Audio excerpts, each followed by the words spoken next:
1000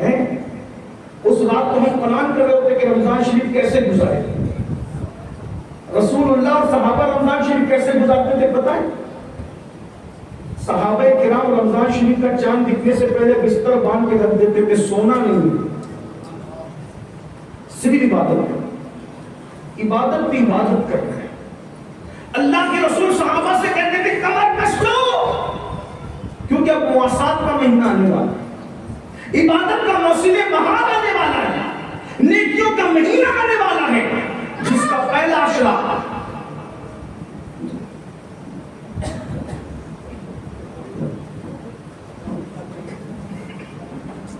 صلی اللہ علیہ وسلم. صلاۃ و سلام علیک یا سیدی یا جد الحسن والحسین وعلی آلک و اصحابک یا جد الثقلین. ہمارے درمیان فیضان بندہ نواز جاری تھا اور اب ہمارے درمیان حضرت پیر سید افضل بیابانی صاحب اور تو خسرو پاشا بھی تشریف لے آئے ہیں. یہ بڑا حسین سنگم ہے بزرگوں کا، خانقاہوں کا. ایک بار درشی پہ بات آگے بڑھاتا ہوں. صلی اللہ علیہ وسلم.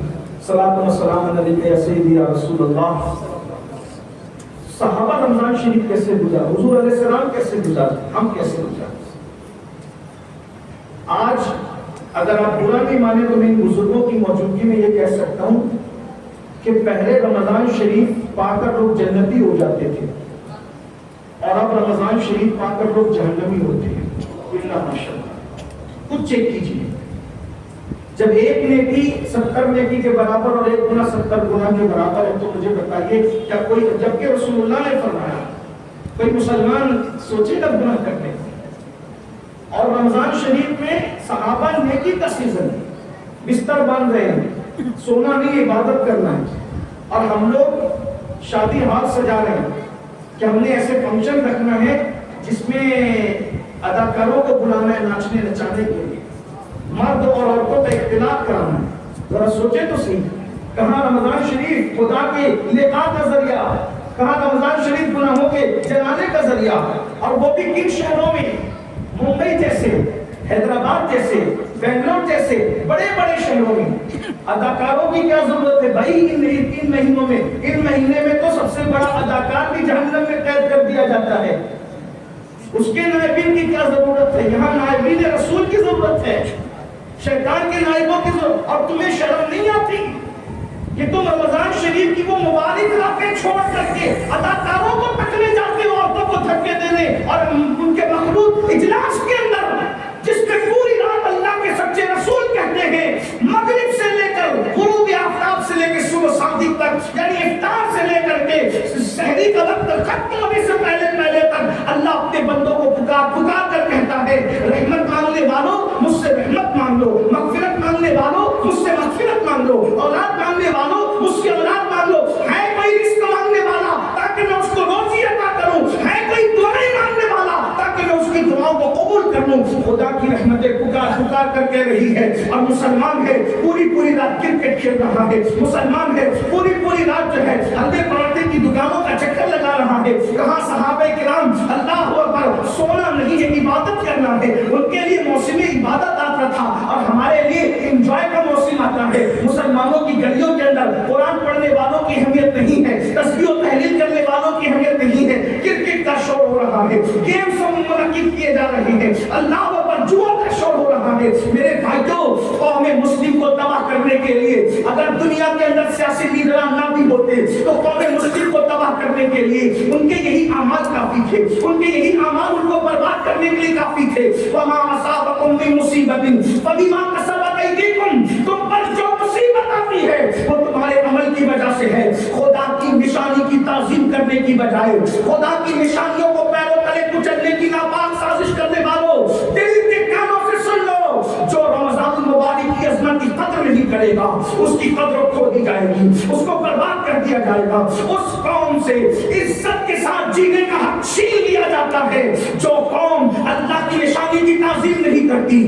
حضرت صالح علیہ السلام کی اٹھنی جو خدا کی نشانی بن کر آئی تھی اس کی بے ادبی اور توقیر نہیں کی گئی تو 70,000 قوم صالح کے اللہ اکبر لوگوں کو قتل بند کر دیا گیا. ذرا سوچو, سونے کی اونٹنی کی توہین کرنے والے, اللہ کی اس نشانی کی تعظیم نہ کرنے والے, 70,000 پر قدرت نے اپنے قہر کی تلوار چلا دی. آج کہتے ہو دنیا میں ہم پہ تلواریں کیوں چل رہی ہے, ہمارے گھروں پہ بلڈوزر کیوں چل رہے ہیں, ہماری بیٹیوں کو رشتے کیوں نہیں آتے. یہ خدائی تلوار ہے, تلوار. باپ اور بیٹوں میں جدائی کیوں ہے, میاں بیوی کے اندر نفرتیں کیوں ہیں, ہمیں روزی کیوں نہیں ملتی, ڈگریاں لے لے کر کے پھر رہے ہیں, در بدر کی ٹھوکریں کھا رہے ہیں. یاد رکھنا, اگر اونٹنی خدا کی نشانی بن جائے, اس کی ناقدری کرو تو 70,000 پر تلوار اٹھتی ہے, 70,000 پہ تلوار اٹھتی ہے. جو ماہ رمضان کی توقیر نہ کرے, رمضان شریف کو کس کھانے میں رکھ دیا ہے, وہ ماہ رمضان المبارک جس کے بارے میں اللہ کے رسول صلی اللہ علیہ وسلم فرماتے ہیں, جس دن رمضان المبارک کی اہمیت پتہ چل جائے تم تمنا کرو گے کاش کے پورے سال کو رمضان کر دیا جاتا. حضرت سیدہ عائشہ صدیقہ فرماتی ہے, رمضان شریف میں حضور بہت خوش رہتے تھے, بہت خوش رہتے تھے. حضور بہت سخی تھے, یوں بھی بہت سخی تھے, لیکن رمضان شریف میں حضور کی سخاوت دریا کی مانند ہوا کرتی تھی. جتنے قیدی ہوتے تھے سب کو آزاد کر دیتے تھے. اللہ کے رسول سوتے نہیں تھے مگر بہت کم اور زیادہ تر وقت عبادت میں گزارتے تھے, تلاوت میں گزارتے تھے. حضرت جبریل علیہ السلام آتے تھے رسول اللہ کے ساتھ قرآن کا دور کرنے کے لیے. میرے آقا آخری عشرے میں اعتکاف کیا کرتے تھے. آؤ اپنے آپ کے سامنے ایک روایت پڑھتا ہوں اور اسی پر اپنی بات کی تکمیل کرتا ہوں. دھیان سے سننا. علامہ صفوری رحمۃ اللہ تعالی علیہ اس روایت میں اس حدیث کو لکھتے ہیں. اللہ کے پیارے حبیب مصطفیٰ جان رحمت صلی اللہ علیہ وسلم فرماتے ہیں, رمضان شریف میں ہر عمل کا نیکی کا اجر کتنا بڑھ جاتا ہے, ذرا غور کریں. آج آپ لوگ واعظ کی محفل میں آئے ہو, آج علماء واعظ و نصیحت کر رہے ہیں, اللہ کی یاد دلا رہے ہیں, اللہ کے رسول کی یاد دلا رہے ہیں, آخرت کی یاد دلا رہے ہیں, باتیں حق کہہ رہے ہیں. اس کو واعظ کی محفل کہتے ہیں. ہر جلسہ محفل واعظ نہیں. واعظ کی محفل کس کو کہتے ہیں, جس میں اللہ کی یاد دی جائے, جس میں سیاسی بات کی جائے, جس میں لطیفہ گوئی کی جائے, جس میں شعر شاعری کی جائے, جس میں غزل حزل پڑھی جائے. وہ جلسہ تو ہے, محفل واعظ ہے. اب میں محفل واعظ کی فضیلت بیان کروں. عام دنوں میں اگر کوئی محفل واعظ میں یعنی اللہ رسول کی محفل میں آئے, اس کو 1000 رکعت پڑھنے کا ثواب عطا کیا جائے. اگر سب مل کے بھی بولے تو کوئی حرج نہیں, یہ بولنا چاہیے, اتنی بڑی بات. کسی کو بس نہیں, 1000 مریضوں کی عیادت کرنے کا اس کو ثواب عطا کیا جاتا ہے. 1000 جنازوں میں شرکت کرنے کا ثواب اس کو عطا کیا جاتا ہے. اور محفل واعظ میں بیٹھنے والوں کو فرشتے اپنے پروں سے رحمت سے ڈھانپ لیتے ہیں. اور جب وہ محفل واعظ سے جاتے ہیں, یہاں تو دیکھ رہے ہو, کوئی کہتے ہیں 25 آئے, کوئی کہتے ہیں 50 آئے, کوئی کہتے ہیں 1000 آئے, کوئی کہتا ہے 10,000 آئے. ارے تم کتنے بھی آئے, لیکن اگر واعظ کی محفل ہے جس میں اللہ رسول کا ذکر اخلاص کے ساتھ کیا جائے, خلوص کے ساتھ کیا جائے, پبلک کو اللہ رسول کی تعلیم سنائی جائے, تو ہزاروں فرشتے محفل کو چاروں طرف سے ڈھانپ لیتے ہیں. اور صرف ڈھانپتے نہیں ہیں بلکہ اللہ اکبر جو ہوتا ہے وہ سب لکھ کر کے لے جاتے ہیں, جو دعا کرتے ہیں وہ لکھ کے لے جاتے ہیں, جو باتیں ہوتی ہیں وہ لکھ کے لے جاتے ہیں. اور جب وہ واپس اللہ کی بارگاہ میں پہنچتے ہیں تو اللہ فرماتا ہے میرے فرشتوں تم کہاں سے آ رہے ہو. بڑی مشہور حدیث ہے, بار بار سنا ہوگا, فرشتوں کہاں سے آ رہے ہو. حالانکہ اللہ خوب جانتا ہے, تو فرشتے کہتے ہیں مولا تو خوب جانتا ہے, مولا تو خوب جانتا ہے کہاں سے آ رہے.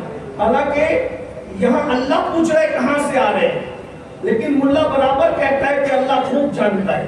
لیکن رسول اللہ نے معراج میں پوچھ لیا جبریل یہ کیا ہے, تو ملا شور کرنے لگا, دیکھو نبی کو معلوم ہوتا تو کیوں پوچھتے ہیں. کوئی سرفرا, دنیا میں عیسائی بھی رہتے ہیں, یہودی بھی رہتے ہیں, مشرکین بھی رہتے ہیں. جیسے ملا رسول اللہ کی توہین پہ تلا ہے, ویسے مشرکین اور کافر اللہ کی توہین پہ تلے ہیں. ملا جی اگر جبریل کے پوچھنے پہ آپ کہو گے, آقا نے پوچھا جبریل یہ کیا ہے, شب معراج بہت جگہ پوچھا نا, جس کا سر کچلا جا رہا تھا یہ کیا ہے, جس کو جلایا جا رہا تھا یہ کیا ہے. اگر حضور کو معلوم ہوتا حضور کیوں پوچھتے, یہاں کوئی مشرک نہ کہے گا کہ تمہارے اللہ کو معلوم ہوتا تو فرشتوں سے کیوں پوچھتا. دشمنوں کے ہاتھ میں ہتھیار نہ دیا کرو, ذرا شرم کرو. دنیا میں لوگ رہتے ہیں, تمہاری باتوں کو ہر پہلو سے سنا جاتا ہے. نادان ہر مرتبہ لا علمی کی بنیاد پہ نہیں پوچھا جاتا، کبھی کبھی کسی کو بتانے کے لیے پوچھا جاتا ہے۔ فرشتے گئے، اللہ نے کہہ دیا، فیصلہ کر دیا، وہ لوگ کچھ پتا چلتا، لیکن اللہ کیا کر رہا ہے؟ حکمت ہے۔ کیا پوچھ رہا ہے؟ کہاں سے آ رہے ہو؟ تو اس سے کس کی اہمیت پتا چلی؟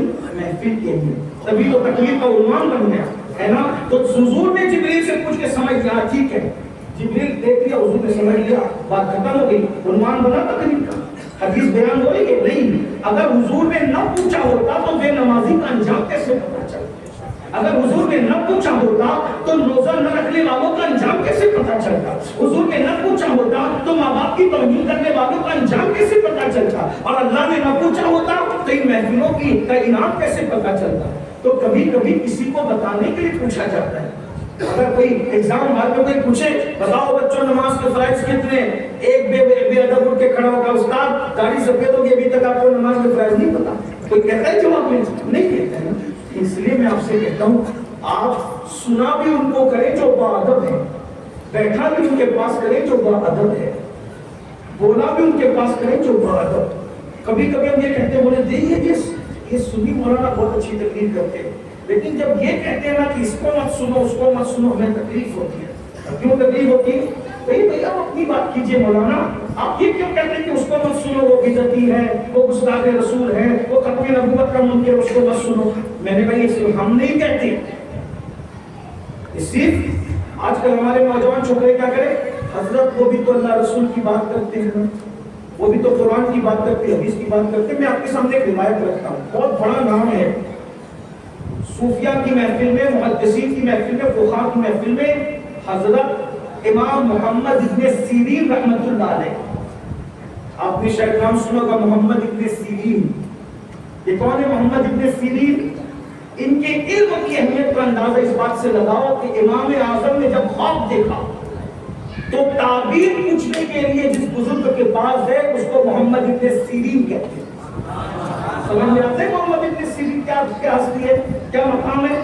خواب کی تعبیر پوچھنے کے لیے داتا علی حجویری کا امام، غریب نواز کا امام، محبوب الہی کا امام، بندہ نواز کا امام، امام شافعی جس کے بارے میں کہیں کہ فقہ کے معاملے میں سارے فقہاء امام اعظم ابو حنیفہ کے بال بچے ہیں، اہل و عیال ہیں۔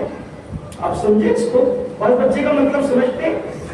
علم والوں نے بہت تشریح کی ہے، میں اس کے خلاصے کے طور پہ اپنے الفاظ میں ایک بات اپنے علماء کو سبق سنانے کی عرض کرتا ہوں۔ امام شافعی، پھر امام شافعی، کوئی کچے آدمی، امام شافعی اس کشتہ عشق رسول اور کشتہ آل رسول کو کہتے ہیں، جب انتقال ہوا تو کہتے ہیں کہ مجھے نفیسہ مصری کی گلی سے لے جانا، میرا جنازہ نفیسہ مصری کی گلی سے لے جانا، نفیسہ کی گلی سے جنازہ جائے گا تو اسی گلی کے صدقے میں میری مغفرت ہو جائے گا۔ یہ نفیسہ کون ہے؟ کبھی پتہ ہے آپ کو پتہ ہی نہیں ہے، کیونکہ آپ تو خان صاحبوں سے جو نچینی ہیں ان سے باہر نہیں نکل پاتے نا، آپ علا سنگھ تھوڑا سنگھ سے باہر پتہ یہ نفیسہ مصری کون ہے؟ آپ تو نچنیوں کی اداکاروں سے باہر نکلنے کو تیار نہیں ہے، آپ تو ناولوں کی دنیا سے باہر نکلنے کو تیار نہیں ہے۔ دنیا کو اندازہ تو ہو، سینکڑوں کتابوں لکھنے والا امام شافعی، امام مطلق، مجتہد مطلق امام شافعی رحمۃ اللہ علیہ کہتے ہیں نفیسہ مصری کی گلی سے میرے جنازے کے صدقے میں صرف جنازہ نفیسہ کی گلی سے گزرے گا، میری مغفرت ہو جائے گی۔ یہ نفیسہ کون ہے؟ امام حسن کے گھر کی بیٹی ہے اور امام حسین کے گھر کی بہو ہے۔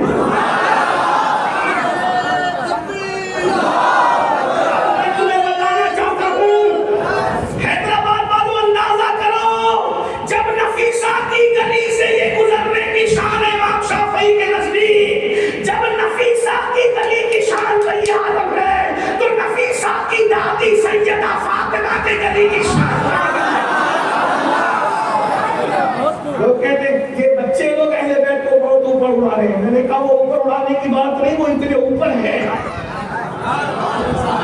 ان کو دیکھنے والوں کی ٹوپیاں گر جاتی ہے مگر ان کا مینار کے قصر کی کا کلش نظر نہیں آتا۔ جس گھر کی بیٹی اور بہو کی گلی تیار اور کون کہہ رہا بھائی مسجد کا 2 نکت کا امام نہیں، ایک بات کرتے ہیں نا قوم کیا ہے، قوموں کی امامت کیا ہے. اقبال نے کہا میں نہیں کہہ رہا ہوں، ہاں یہ نقل کر رہا ہوں اقبال کی بات. قوم کیا ہے، قوموں کی امامت کیا ہے. کیا جانے بیچارہ یہ 2 رکعت کا امام، 2 رکعت کا امام نہیں کہہ رہا کہ نفیسہ کی گلی سے لے جانا. امام مطلق، امام بخاری کا امام کہہ رہا ہے نفیسہ کی گلی سے. امام مسلم قشیری کا امام کہہ رہا ہے نفیسہ. کیا بچوں نے اہل بیت کو بلند نہیں کیا، خالق کائنات نے اہل بیت کو بلند کیا ہے میرے بھائی. نفیسہ سوچو تو صحیح، امام حسن کی وہ ڈائریکٹ بیٹی نہیں ہے، امام حسن کی برف ہوتی ہے. اور امام حسین کی ڈائریکٹ بہو نہیں ہے، امام جعفر صادق کی بہو ہے. جو برف ہوتی ہو کر اور برف ہوتی بہو ہو کر وہ مقام پانے تھے جس کی گلی سے شافعی ہے. مجھے میری کتابوں پر بھروسہ نہیں ہے کہ قبول ہوگی کہ رد ہو جائے. مجھے میرے تہجد پہ بھروسہ نہیں ہے کہ قبول ہوگا تو یہ ہوتے متقی امام، یہ ہوتے ہیں امام. ان کو کہتے ہیں امامت ان کے قدم چومتی ہے. یہ ہے امام لوگ. کیا گھمنڈ نہیں ہے. ابھی علامہ نے کہا تھا جہاں علم ہے وہاں عاجزی ہے. میں نے کہا جہاں علم آتا ہے وہاں علم آتا ہے. علم کی پہچان علم سے ہے. جہاں علم نہیں ہے وہاں علم نہیں ہے. اللہ اکبر. اتنا بڑا امام کہہ رہا ہے نفیسہ مصری کی گلی سے مجھے میرے جنازے کو گزرا. بس اتنا ہی. وہاں نفیسہ کھڑی ہو یہ ذکر نہیں ہے. مغفرت کی دعا کر دے یہ ذکر نہیں. مسلمانوں ذرا سوچو تو اسی کو کہتے ہیں اللہ کی نشانیوں کی تعظیم کرنا. جو نفیسہ کی گلی کو اتنی عقیدت سے دیکھتا ہو وہ محبوب مصطفیٰ جان رحمت کی گلی کو کتنی عقیدت سے دیکھتا ہے. غور تو فرمائے. تو عرض کر رہا تھا بات میری جب دور نکل گئی کہ یہ نفیسہ مصری رضی اللہ تعالی عنہ یہ سرکار نفیسہ کی شان ہے. تو بات دور سے دور نکلتی جائے. میں یہ آپ کے سامنے عرض کر رہا تھا کہ وعظ کی محفل میں فرشتے ڈھانپ لیتے. جب ڈھانپ لیتے تو فرشتے اللہ کے پاس جاتے ہیں. اللہ پوچھتا ہے کہاں سے آئے.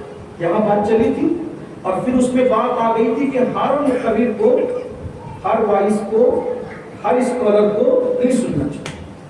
وہ قرآن حدیث کی بات کر سب کو نہیں سننا. امام محمد ابن سیرین جس کے پاس امام اعظم اپنے خواب کی تعبیر کی اور امام ابن سیرین کا تعارف میں نے کیا کرایا.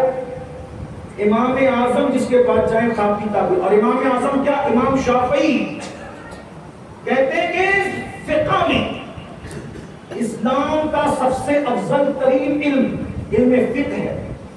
علماء جانتے ہیں جس کو زیادہ روایت معلوم ہے وہ بڑا عالم نہیں ہے.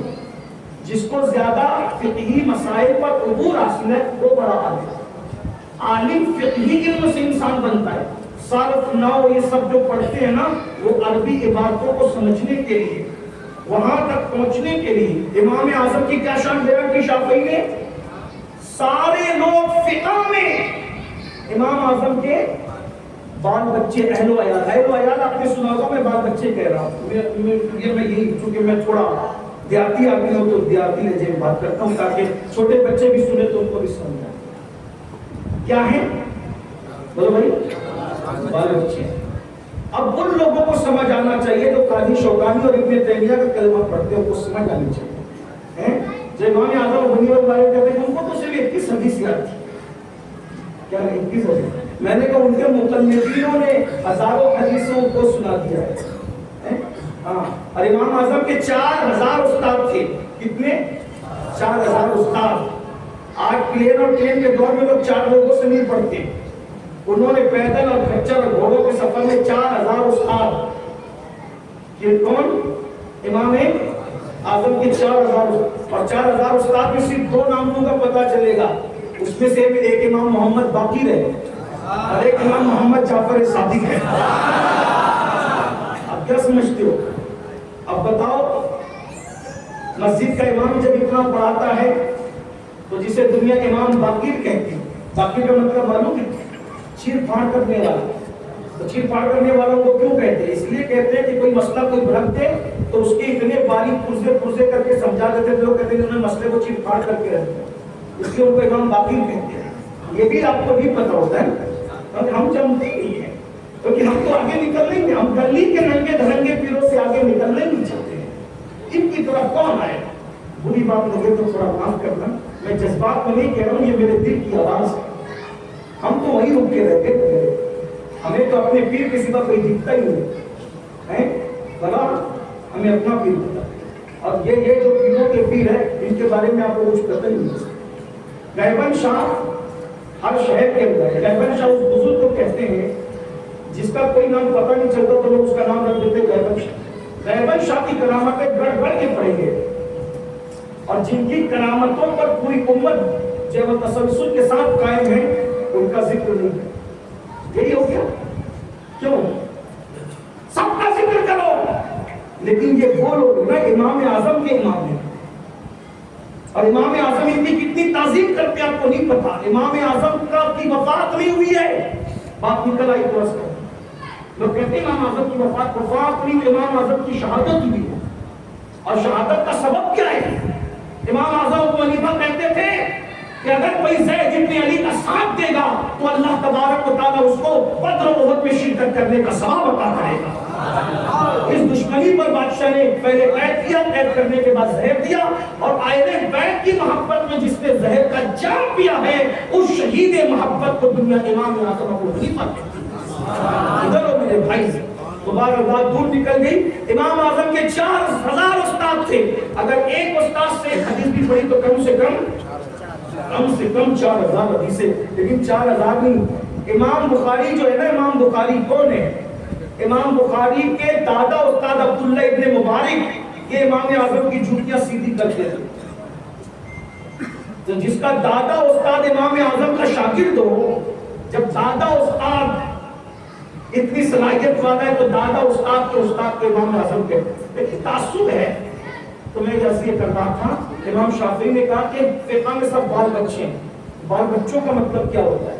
اب سننا، جیسے بچہ علامہ بن جائے، مفتی بن جائے، حافظ بن جائے، ولی بن جائے، کتب بن جائے، ابدال بن جائے، خود بن جائے، مگر بچہ کبھی باپ نہیں بن سکتا. جیسے بچہ کبھی باپ نہیں بن سکتا اپنے باپ کا، امام شافعی کہہ رہے ہیں کہ سب بچے امام اعظم کے سامنے فقہ کے علم میں کوئی کتنا بھی بڑا ہو جائے لیکن وہ امام اعظم نہیں بن سکتا. امام اعظم اب سمجھ میں آیا؟ امام اعظم ان کو کہتے ہیں. تو میں آپ کے سامنے جو بات عرض کر رہا تھا، محمد ابن سیرین کے پاس امام اعظم پوچھنے جاتے ہیں میں نے خواب دیکھا اس کی تعبیر کیا ہے. اب وہ سمجھ میں آ گئے ابن سیرین کون؟ ان کی تعبیر گویا پر پوری کتاب ہے. اور یہ بھی کس کے شاگرد ہیں؟ یہ بھی امام جعفر صادق کے شاگرد. امام محمد ابن سیرین امام اعظم کے سینئر ہیں. اب سننا، یہ جو کہتے ہو نا اس کو مت سنو اس کو مت سنو، تم لوگ تعصب کی بات کرتے ہو، تعصب کی نہیں. کچھ بدعتی لوگ، سمجھ میں بدعتی لوگ نہیں سمجھ میں، اتنے بھولے نہیں ہوں گے. سمجھ میں تو بدعتی کا مطلب کیا؟ بدعتی اس کو کہتے ہیں جس کا عمل رسول اللہ کے عمل کی مخالفت میں نیا قائم. بدعت مطلب نئی ایجاد، نبی کی سنت کے خلاف نئی ایجاد. لوگ بدعتی اہل سنت کو کہتے ہیں. ہم نے کون سی نبی کی سنت کے خلاف کوئی کام کیا؟ نبی کی سنت مٹانے کے لیے جو نیا کام ایجاد کیا جائے اس کو بدعت کہتے ہیں. اس سے آسان تشریح بدعت کی اس وقت میرے ذہن میں نہیں ہے. سمجھ میں بدعت کسے کہتے ہیں؟ نہیں سمجھے؟ ہاں میں جلدی کرنا چاہتا ہوں لیکن عنوان جو دیا گیا اس پہ تھوڑی سی میں بات کر لینا چاہتا ہوں. ایک اور ایک دو بات کر لوں کہ نہیں کروں؟ نبی کی سنت کو مٹانے کے لیے جو نیا کام ایجاد کیا جائے وہ کیا ہے؟ اور وہ بدعت کیا ہے؟ وہ لوگ بدعت دلالہ، ہر بدعت گمراہی ہے، اور گمراہی کہاں لے جائے گی؟ جہنم میں. تو کون سی بدعت گمراہی ہے؟ جو نبی کی سنت کو مٹانے کے لیے جو نیا کام ہو وہ کیا ہے؟ وہ کیا ہے؟ اتنا سمجھ میں آ گیا؟ لوگ کہتے ہیں ہر نیا کام بدعت ہے. میرے بھائی اگر ہر نیا کام بدعت ہے تو یہ مینارے بنانے والے بیچارے کہاں جائیں گے؟ اتنی محنت سے چندہ کر کر کے بناتے ہیں. نبی کی دور میں تو یہ مینارے نہیں تھے، تھے کیا؟ نہیں تھے نا. پھر ان کو کہاں رکھو گے؟ اور ان کو کہا ملا جی آپ تو اسی مینار والی مسجدوں میں نمازیں پڑھا دو، آپ کدھر جاؤ؟ ایسی بات نہ کیا کرو. ہنسنے کی بات نہیں، میں کوئی افسانے نہیں، محفل میں ہنسنے افسانے کو میں پسند نہیں. یہ رونے بلانے کی محفل، یہ لطیفہ گوئی کی محفل نہیں. یہاں نہیں رو گے تو کہاں رو؟ اپنے مقدر پہ رو، اللہ کے خوف سے رو، اپنی جہالت پہ رو، اپنے گناہوں پہ. لوگ تمہیں گمراہ کر رہے ہیں. کام ایجاد کیا جائے وہ کیا ہے؟ بولو بھائی کیا ہے؟ سمجھ لو نبی کی سنت ہے، ایک ایگزامپل کے طور پہ نبی کی سنت ہے مسواک کرنا، اور مسواک مت کرو، چھوڑو مسواک کے مقابلے میں نہیں کرو، یہ ہوگی بات سمجھ میں؟ ایک نیا کام اس کو ختم کرنے کے لیے فرش کرنے والا جہنم میں نہیں جائے گا، کیونکہ وہ نبی کی سنت کو ختم کرنے کی نیت سے قائم۔ بات سمجھ آتی ہے؟ سمجھ آ رہی ہے؟ ہاں۔ تو اب یہ بدعتی لوگ کون؟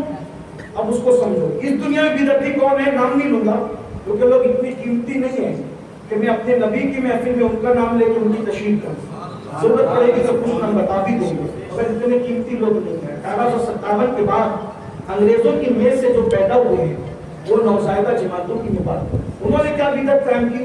نبی کی سنت ہے عقیدہ، سنت عقیدہ یہ ہے کہ حضور کہتے ہیں کہ میں غیب جانتا ہوں، اب کوئی اگر یہ کہے کہ نبی غیب نہیں جانتے تو یہ عقیدہ بدعت ہے اور اس کا ماننے والا بدعتی ہے۔ بات سمجھے؟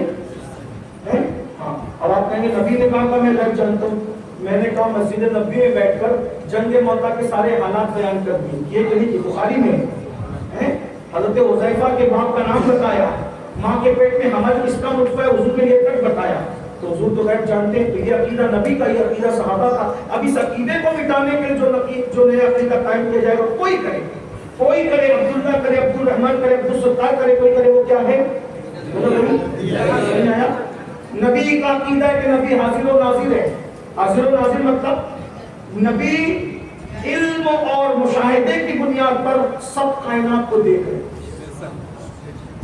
یہ محفل کو بھی دیکھ رہے۔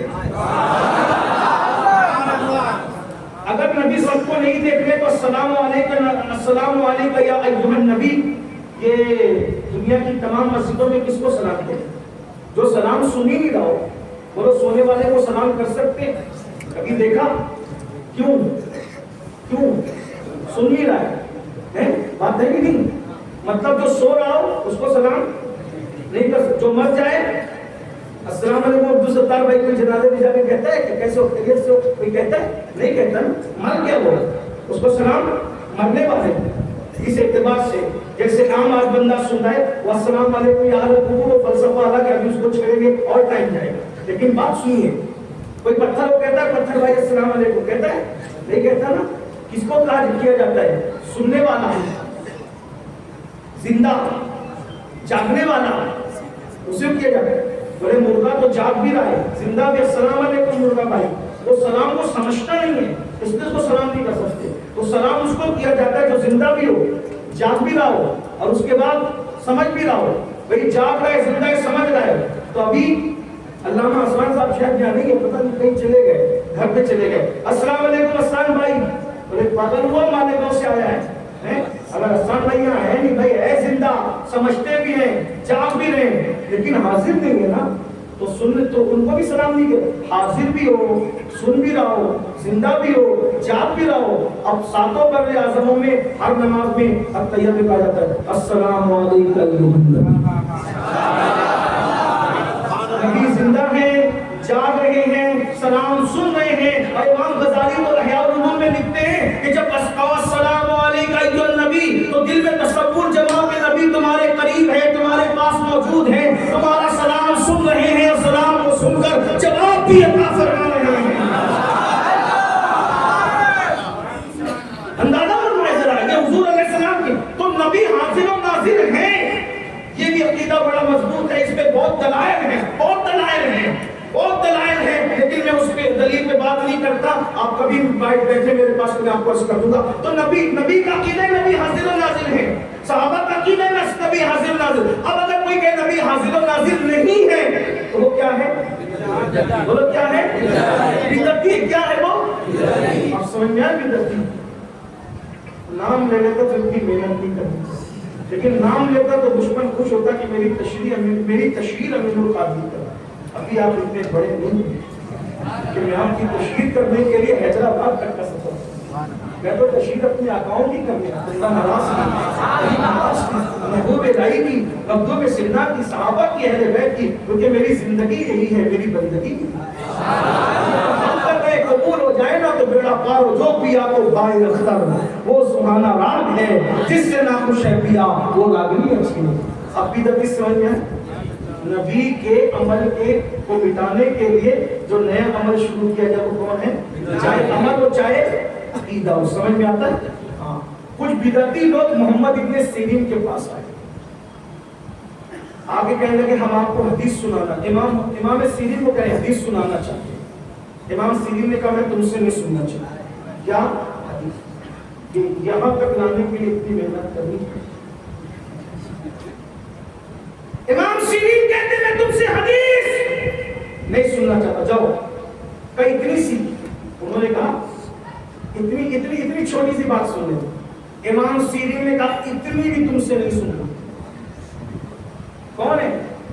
امام سیرین تعارف کرا چکا ہوں، امام جعفر صادق کے استاد، امام جعفر صادق کے شاگرد، امام باقر کے شاگرد، امام اعظم کے سینئر، کہتے ہیں اتنی بھی بدعتیوں تم سے اتنی بھی میں نے حدیث نہیں سننا ہے۔ انہوں نے کہا اچھا حدیث نہیں سنتے، ہم سے قرآن ہی سنتے۔ یہ ہے دین کی نزاکت۔ ان بدعتیوں نے کیا کہا؟ ہم سے قرآن ہی سن لو۔ امام سیرین نے کہا میں نے تم سے قرآن بھی نہیں سننا، جاؤ۔ آپ کیا سمجھتے ہیں؟ اخلاق صرف یہ نہیں ہے کہ کسی کے آنے پہ کھڑا ہو جایا جائے، اخلاق یہ بھی ہے کہ کسی کو دیکھ کے منہ پھیر لیا جائے، یہ بھی نبوی اخلاق کا حصہ ہے۔ ورنہ وَتَبَتَّلْ إِلَيْهِ تَبْتِيلًا کا مطلب کیا ہے؟ قرآن ہے وَتَبَتَّلْ إِلَيْهِ تَبْتِيلًا، ان سے دل کا تعلق توڑ لیجئے، ان سے منہ پھیر لیجئے۔ اللہ کس کو کہہ رہا ہے؟ اپنے حبیب کو کہہ رہا ہے۔ تو چادر بچھانے کی سنت تو یاد رہی، وَتَبَتَّلْ کہ وہ نہیں یاد رہی کہ منہ بھی پھیرا حضور نے کسی سے؟ تو جن کی طرف حضور کا رخ ہے تم رخ کر لو، جن سے حضور نے رخ پھیر لیا تم بھی پھیر لو، یہی تو اخلاق ہے۔ اور کیا چیز ہے؟ لوگ سمجھتے نہیں یہ اخلاق سے گری ہوئے، میں نے کہا حضور نے یہ بھی کیا ہے۔ تو امام سیرین نے فرمایا مجھے تم سے قرآن بھی نہیں سننا۔ یوٹیوب پر نابالغ محققین پر پھسل کے ایمان کا سودا کرنے والوں، جب امام محمد سیرین نے بدعتیوں کا میں نے تم سے قرآن بھی نہیں سننا، وہ چلے گئے۔ پاس میں بیٹھے ہوئے شاگردوں نے کہا امام ہم سمجھ گئے وہ بدعتی لوگ ہیں، آپ نے اسے حدیث نہیں سنی۔ ہاں صحیح کیا آپ نے حدیث نہیں سنی، کیوں؟ اگر وہ حدیث سناتے تو اپنی طرف سے گڑبڑ کر دیتے، ہو سکتا ہمیں سمجھ میں نہیں آتا، کیونکہ اتنے بڑے امام تھے مگر سب حدیثیں تو ان کو بھی یاد نہیں تھی نا۔ علم بغیر کنارے کا سمندر ہے، بہت ساری حدیثیں کسی کو یاد ہے کسی کو نہیں یاد ہے، تو وہ حدیثوں میں گڑبڑ کر سکتے تھے۔ مگر حضرت قرآن کی تو 6666 آیتیں بچے کو حفظ ہے، اگر وہ قرآن میں گڑبڑ کرتے تو ہم لقمہ دیتے نا، قرآن تو وہ غلط نہیں پڑھتے، اگر نہ پڑھتے تو ہم لقمہ دیتے۔ آپ نے ان سے قرآن کیوں نہیں سنا؟ اب سنیے، اسی کو کہتے ہیں مسلک کا تسلط، آدھا کی طرح آدھا بٹے نیچے کا بھائی۔ امام محمد ابن سیرین نے فرمایا تم کہتے ہو قرآن بھی نہیں سنا، قرآن سننے میں کیا حرج تھا؟ اللہ کی کتاب تھی۔ فرمایا اگر وہ اچھی آواز اور اچھے انداز سے قرآن پڑھ لیتے، فکر دیکھو اللہ تعالیٰ، اگر وہ اچھے انداز اور اچھی آواز سے قرآن پڑھ لیتے تو قرآن کی وجہ سے، قرآن سننے کی وجہ سے ان کی محبت میرے دل میں پیدا ہو جاتی، اور اللہ کے رسول نے فرمایا بدعتی سے محبت کرنے والا اسی کے ساتھ جہنم میں داخل کیا جائے گا۔ آپ کس کو سن رہے ہیں؟ تقریر کی لالچ میں؟ تقریر سننا فرض نہیں ہے، ایمان بچانا فرض ہے۔ ابھی علامہ کاشف پاروی صاحب نے کہا اپنے بچوں کو کہاں داخل کر رہے ہو، کہاں پڑھا رہے ہو؟ یہ بات یاد رکھنا، ایمان بچانا فرض ہے۔ اگر آپ بدعتیوں سے سن کر کے آپ کے دل و دماغ کے اندر انہوں نے زہر گھول دیا، کہاں جاؤ گے؟ کس کا منہ تکو گے؟ کس کی طرف جاؤ گے؟ اس لیے جن کی تقریر سنو اس سے پہلے ان کا عقیدہ پتا کرو کہ جناب کا عقیدہ کیا ہے۔